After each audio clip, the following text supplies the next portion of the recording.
Now, uh, we must understand that the climax of the play, which normally comes at the third scene, I said there are two parallel stories in this play. First is the story of the casket, of Bassanio choosing the right casket. That's a very important. That's the most important theme, and another nearly parallel theme is the pound of flesh, the trial case. But the climax of the story is, of course, the choosing of the casket. The choosing of the casket is the highest point of success in the story. That is the climax of the story. And once this climax has been reached, as I said, if you remember in the very first lessons, as I mentioned, that once you reach this climax, there is a fall. There is a fall. Immediately, there should be a fall, which is called the falling action. And finally, if it's a tragedy, it will be sorted out. It will be a denouement, or the end action of a tragedy. That is the final outcome of the tragedy, you can say, the final outcome of the tragedy. But since this is not a tragedy, this is a tragicomedy, so up to now the falling action will take place. Then at the trial scene, we will see a sudden change which will sort it out. That is the main thing of the trial of any tragicomedy. When you come towards the end, things get sorted out. A thing which is moving towards a high tragedy ultimately gets sorted out. Ultimately gets sorted out. Okay. So this is, as I said, this is the climactic point, the climax of this drama. And immediately there is the falling action. And we will be going through that falling action.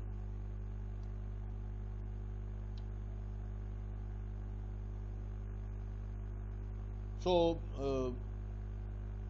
I did, my lord. I have a reason, and I have reason for it. Senior Antonio commends him to you. He is calling you. Senior Antonio is calling you to meet him. Gives Bassanio a letter, and Bassanio says, ere I open this letter, I pray you tell me how my good friend doth. So Bassanio says that ere means before. Before I open this letter, see, in normal English you cannot use ere like that. It's a more poetic use. It's a more poetic use. Poets use it, but you cannot. So before I open this letter, I pray you tell me how my good friend doth. Just tell me, how is my good friend?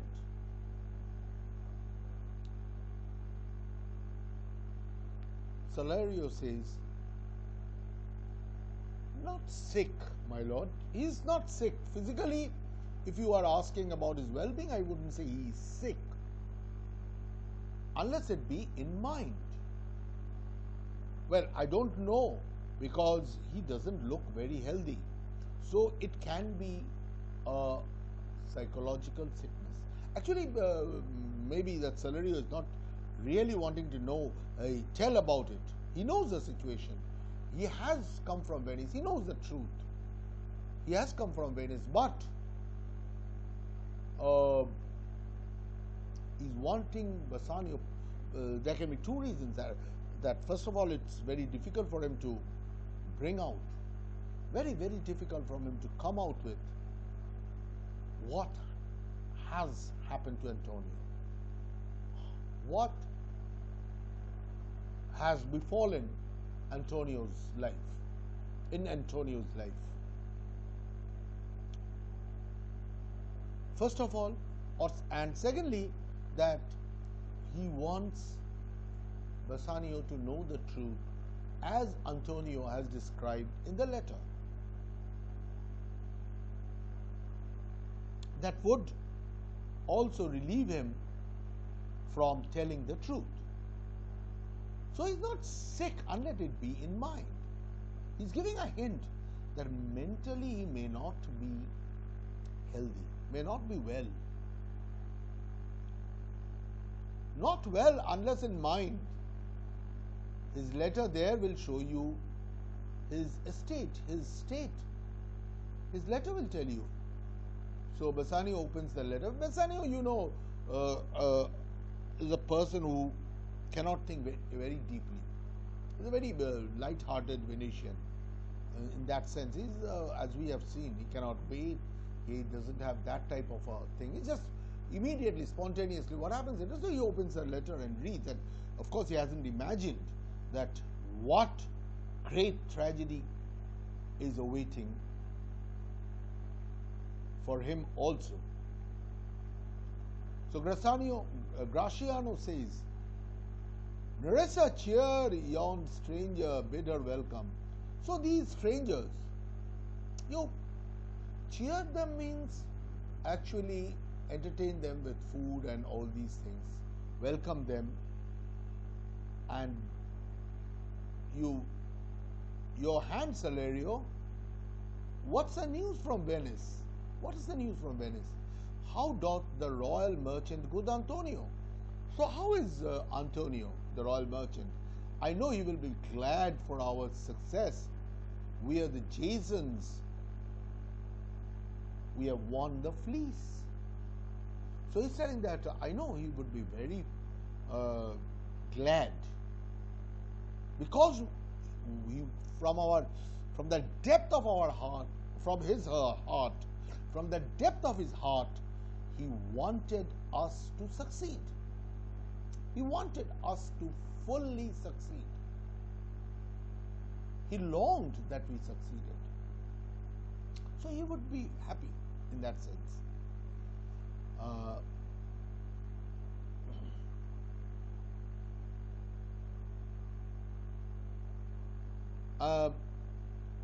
Now he makes an allusion to, we are the Jasons. We have won the fleece.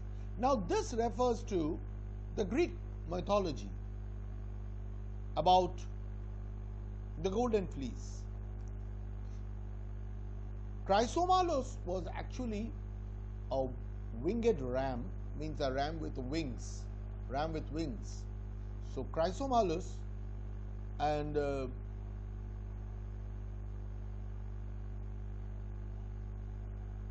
he had, that winged ram had a golden fleece.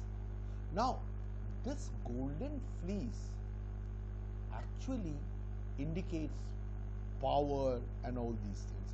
It indicates power, your rightful kingship and all these things. It is a symbol of that. Now Peleus, who had usurped the rightful throne from, usurp means who had taken by force the rightful throne from Jason's father. Now when Jason came of age and he wanted to become the king, so what Peleus did was, Peleus told him that in order to do that, you have to bring the golden fleece from the ram. So this is the story actually.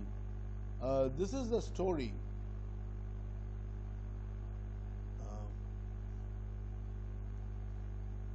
So naturally, King our Jason, with a band of followers, he went to the king Etis. So he went to King Etis. It's somewhere near Eastern Europe and Asia, near to that. He traveled to there, where the golden fleece was. King Etis had kept it, actually in some tree, hidden. Now, Etis said he gave him quite a few tests.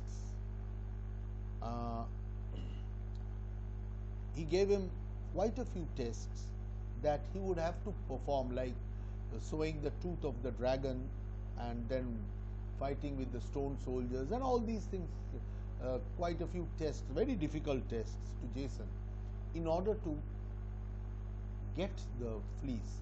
And here it wouldn't have been possible if Jason was not helped by Etis's daughter Medea, who out of love for Jason had helped him. And finally,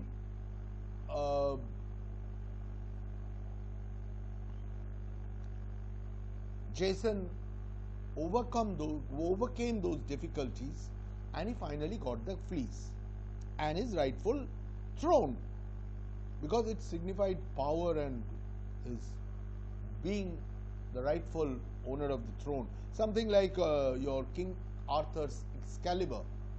Something like King Arthur's Excalibur, the sword. The person who had that, who could pick that Excalibur out, would be the rightful King of England. Something like that. So, okay.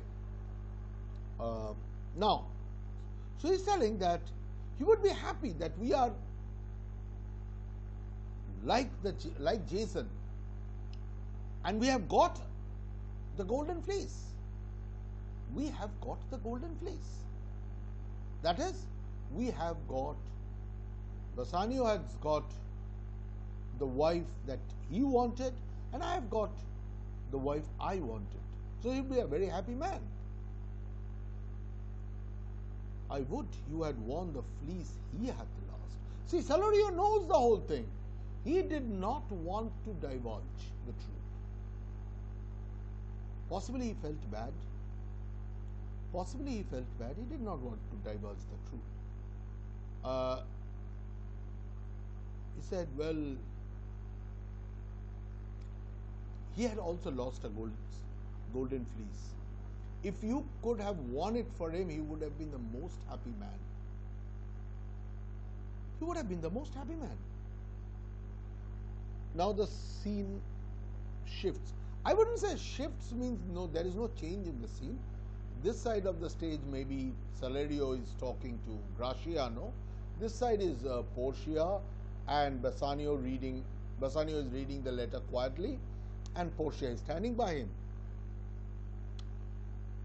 There are some shrewd contents in yon same paper that steals the color from Bassanio's cheek. Says, well, I think there are some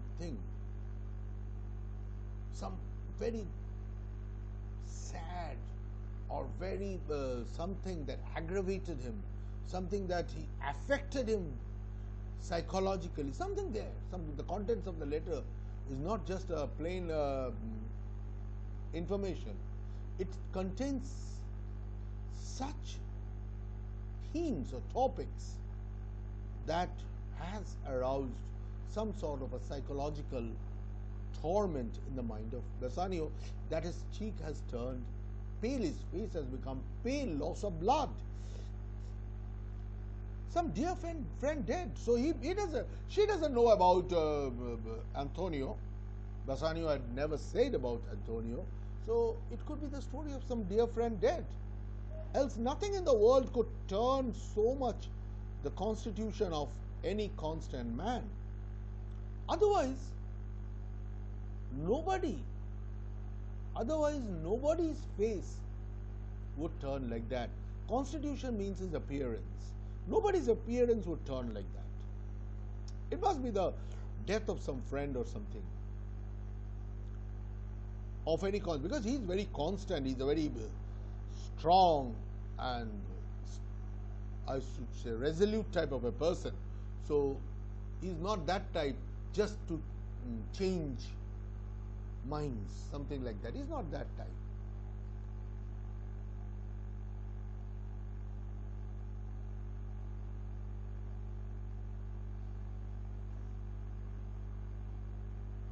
Okay.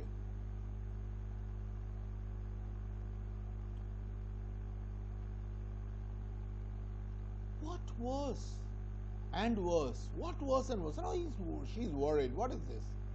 With leave, Bassanio, I am half yourself. Well, what worse state are you in that your mental state has turned so pathetic? I am your better half. I am your better half. I am your half. So you must tell it to me. I must freely have the half of anything that this paper brings you.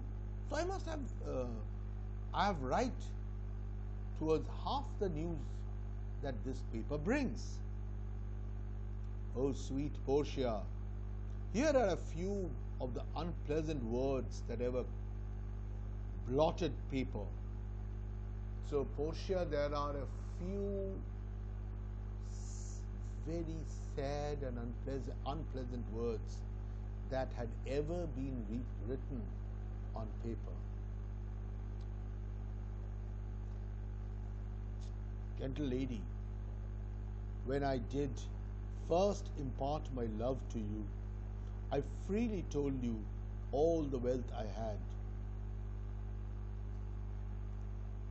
ran in my veins. I was a gentleman.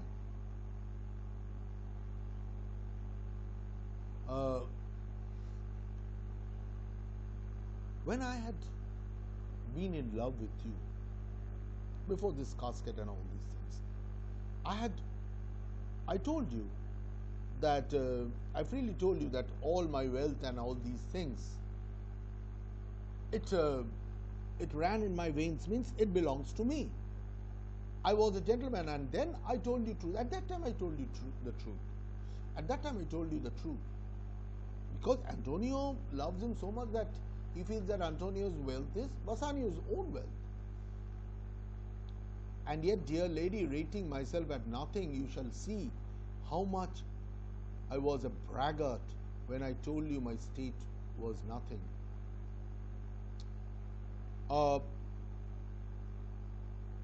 Now, dear lady, one thing you must understand, that now that my rating myself at nothing, you shall see, now I am rating myself as nothing, as zero, cipher. You will understand how much I was a braggart who had really bragged about his wealth. And I told you my state was nothing. I should have told you that I was worse than nothing. So, I was worse than nothing. I was worse than nothing.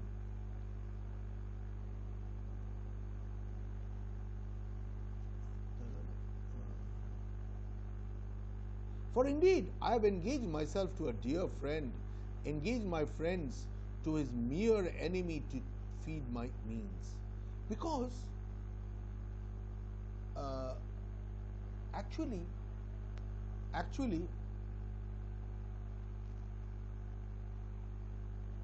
what has happened was, I am connected very dearly to my friend, whose wealth I am bragging about. And this friend has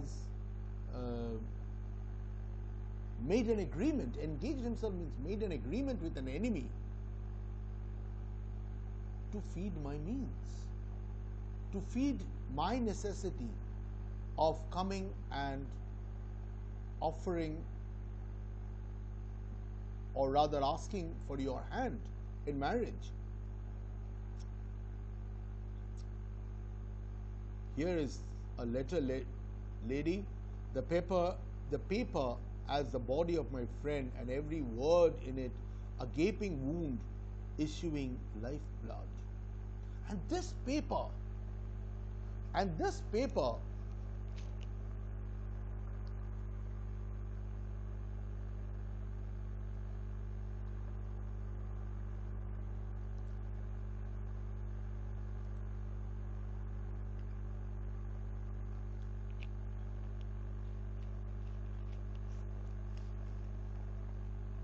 actually is now like a wound, like many wounds in a body. This paper appears to me not as an ordinary letter, but as many wounds in a body from which blood is oozing out, from which blood is coming out. Life blood. But is it true, Celerio, hath all his ventures failed? But is the story true, Celerio, that all his ships that went to various places had failed, had sunk, or got lost in the sea?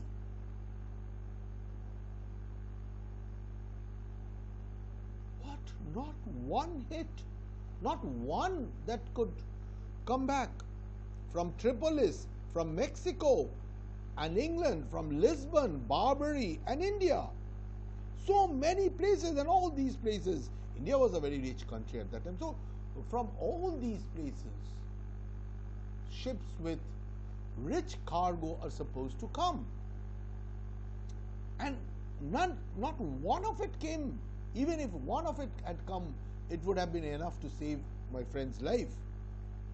And not one vessel escaped the dreadful touch of merchant marring rocks. So not one vessel could return safely,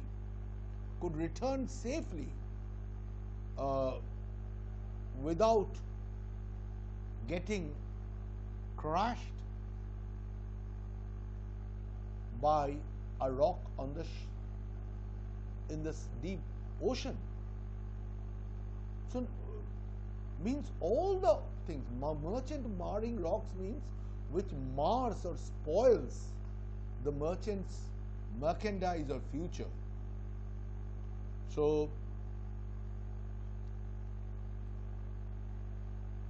not one, my lord, not one, my lord. Beside, it should appear that if he had the present money to discharge the Jew, he would not take it. No, not one of the ship had returned. And the truth is that now, even if he had the money,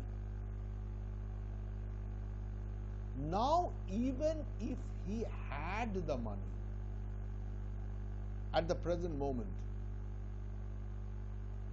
to give it to the Jew, he would not take it. Very clear enough that he would not take it. He was not prepared to accept money. He was not prepared to accept money. Now, because the time is over, he wants his revenge. Never did I know a creature that did bear the shape of man, so keen and greedy to confound a man. I haven't never seen such a creature, such greedy creature, keen in the sense of cruel, savage creature. I've never seen such a creature. Not a man. He's not, who has taken the shape of a man, but he cannot be a man. He's a ferocious animal. To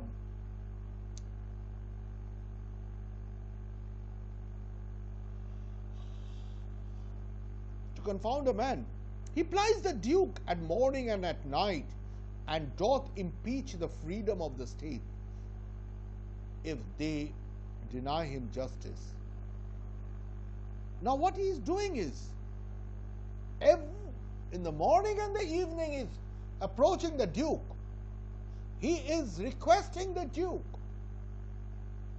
He is legally requesting the Duke that since the time is over and he has fulfilled, or rather failed to fulfill the bond, he has failed to fulfill the bond, that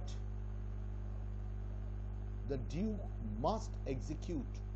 The Duke must execute what is legally applicable.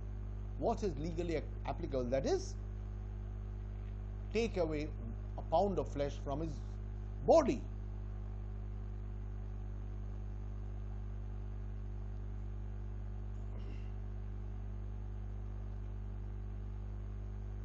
Okay.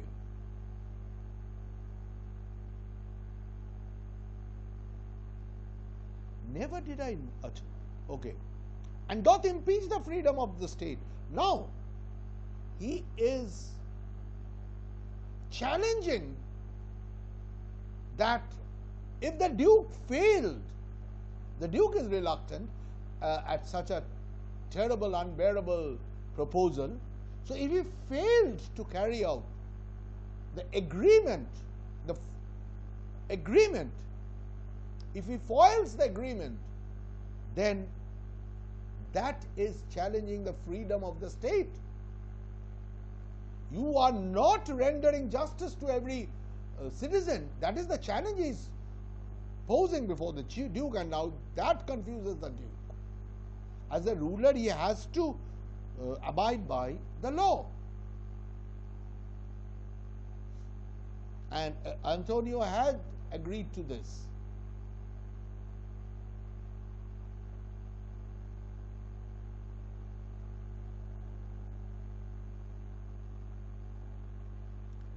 "20 merchants, the Duke himself, and the magnificos of greatest port." So 20 merchants had come to him to appeal to Shylock. The Duke himself had come to appeal to Shylock, and all the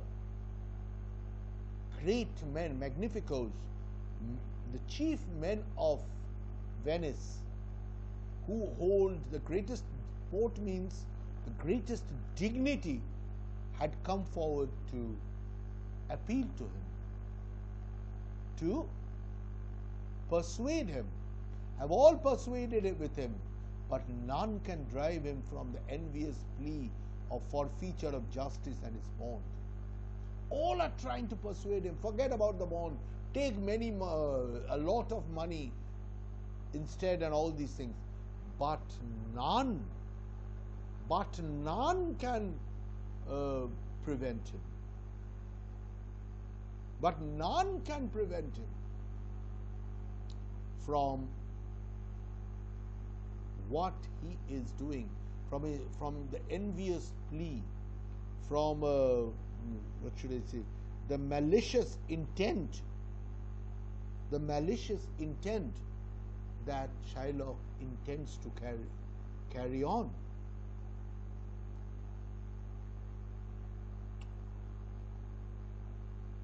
Jessica now intervenes in the middle.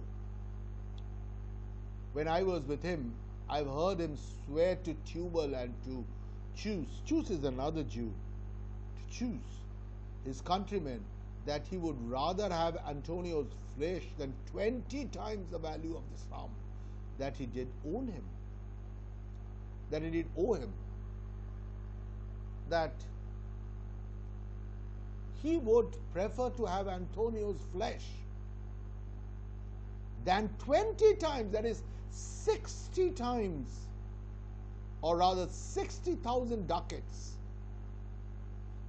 3,000 ducats into 20. 60,000 ducats in place of 3,000 ducats.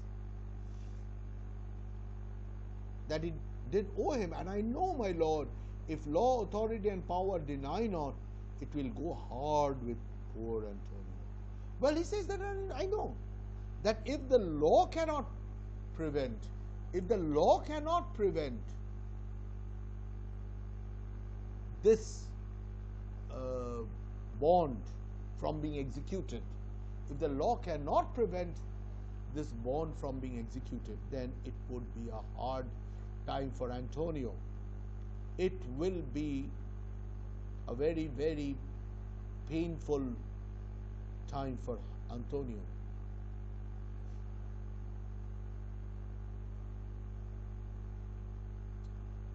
Is it your dear friend that is thus in trouble? Now Portia asks, are you telling that your dear friend that you were just mentioning, on whose money and who has engaged with an enemy, so is he in trouble? The dearest friend to me, the kindest man, the best condition and unwearied spirit in doing courtesies. Yes, he is my dearest friend. He is the kindest man, and psychologically, mentally, he is the best conditioned, in the sense of best natured spirit. He had a great heart. He had a great heart, an unwearied spirit in doing courtesies, and a very but he was always ever ready. Unwearied means never tired of showing help and courtesy to people. He was never tired. He never got tired of it. And one in whom the ancient Roman honor more appears than any that doth breathe in Italy. So,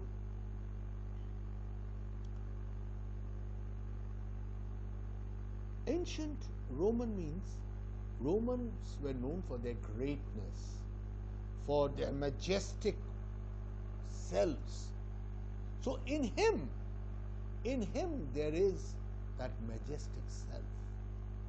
Venice was a part of Rome at that time. Rome was an emperor, a very big empire. So in him, he had that very majestic power.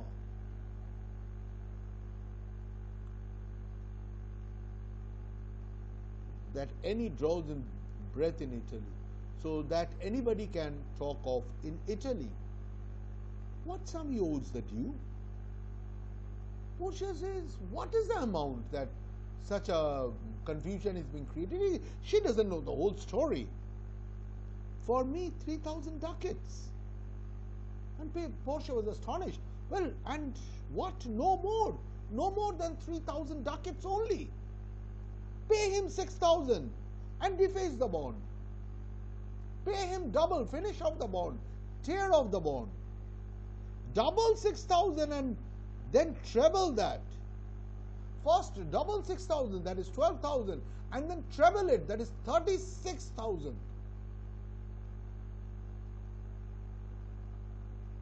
Before a friend of this description shall lose a hair through Bassanio's fault. So before a friend of this stature, this psychological stature, who is so ever ready to give himself,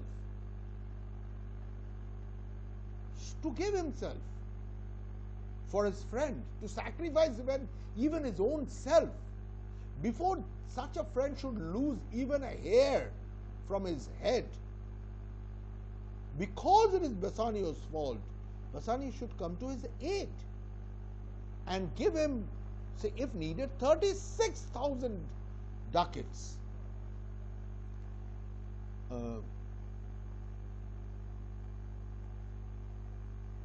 First go with me to church and call me wife. But before that, you should have the right to my wealth. You should be the lord to my wealth.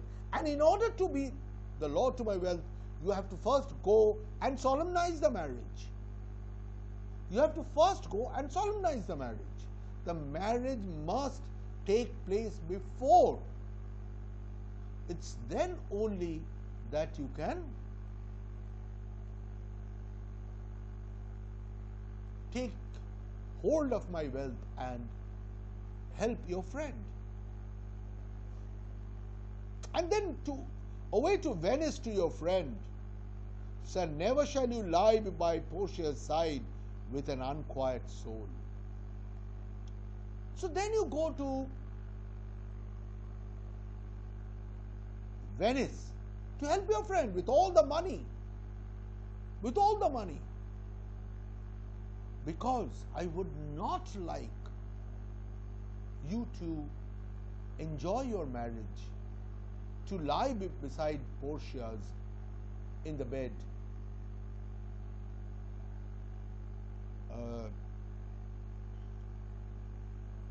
Before, with a very disturbed mind. You shall have gold to pay the petty debt 20 times over. And if you want, you can give him 60,000, 20 times over the money.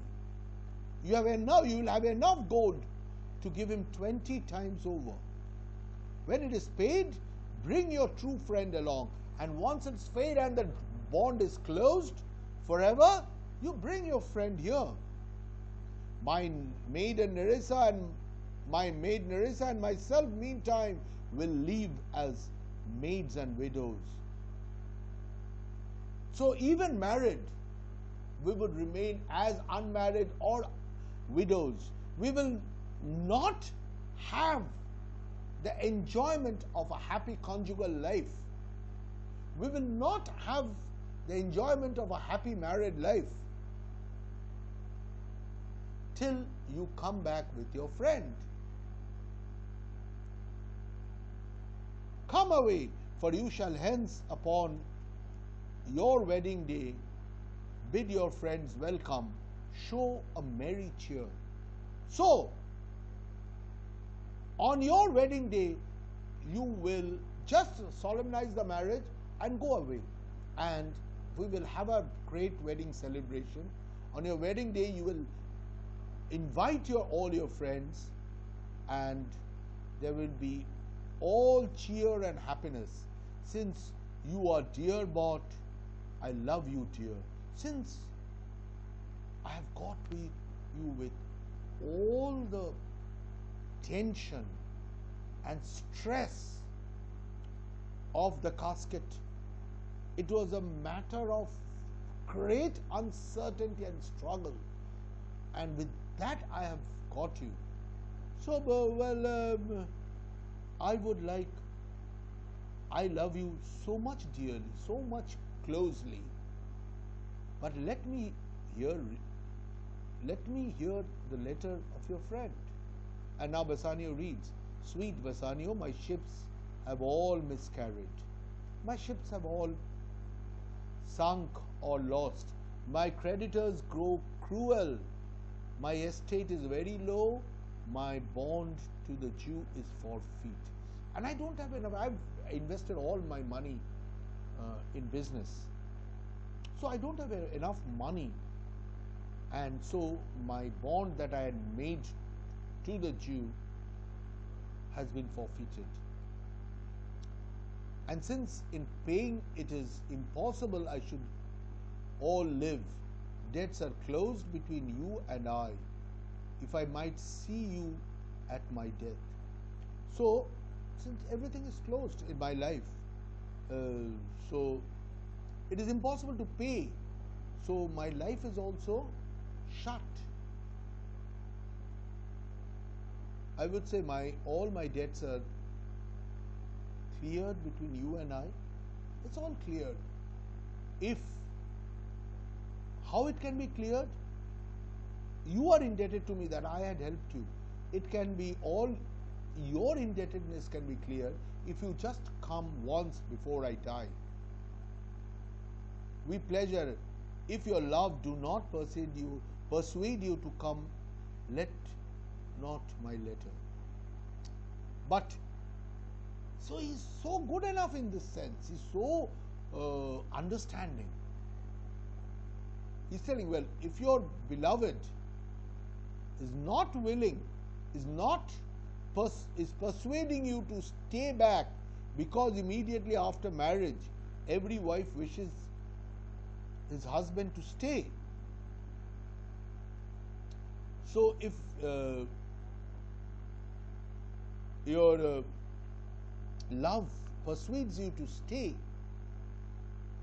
then just don't persuade him by this letter. Just do not tell anything. Oh love, dispatch all business and go away. So finish up all business and just go away.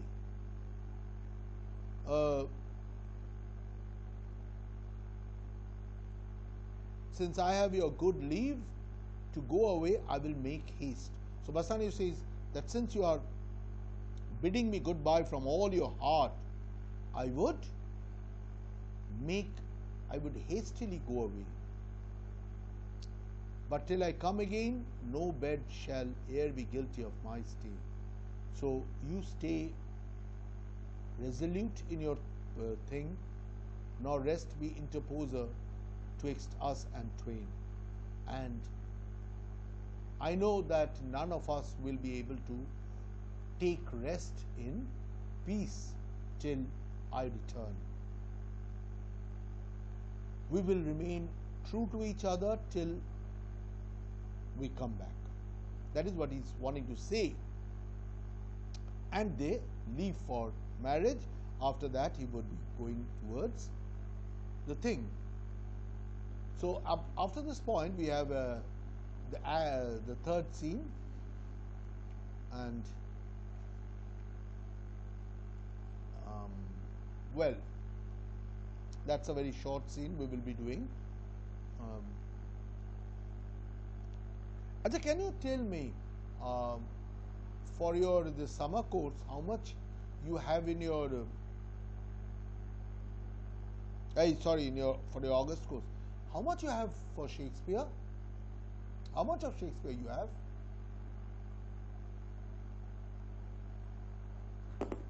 So, yes, means how much of Shakespeare you have for this August course?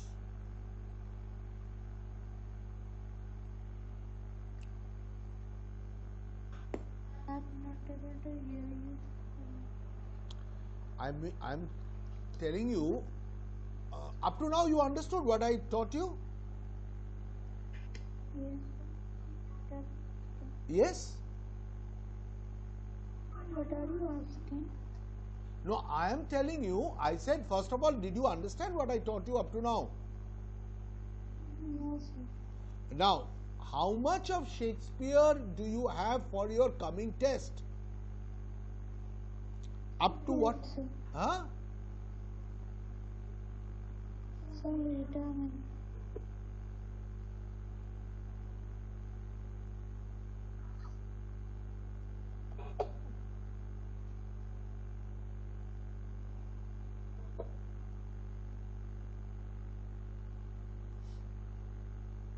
Act 3 and Act 4 full. Oh, Act 3 and Act 4, that's quite big. So, now we would move a bit fast, because Act 3 is actually these scenes that follow are not very important. So, we will be moving a bit fast after this, and Act 4 is a very important scene. Achha, that's for Shakespeare, so much for Shakespeare. And what else do you have?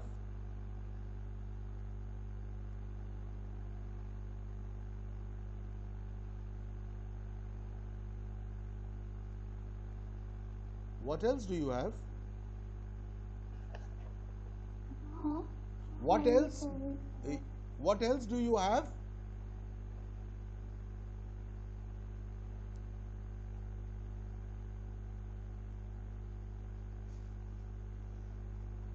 The little match. Sir, are you able to hear me? No, do one thing. Send your course. Send your course through WhatsApp. Send your. I have sent you the portion, right? Huh? I will send you the question. Oh, acha. That you sent before, na? Okay. Oh, Okay. I'll check into that. and Yes. I'll check into that. And so if needed, from next week we will try and sit for 2 days a week if possible. Okay, I'll try it out. Yes, sir. Okay, okay. Okay, so for today, up to now, so this was a very long scene, and it's a very important scene. After this, we don't have that much important scene in Act 3. We will see Portia's planning on all these things, and Act 4, we will have another very important scene, the scene of trial, the trial scene. Okay. So much for that. For today, okay, bye. Yes, sir. Bye. Okay, bye.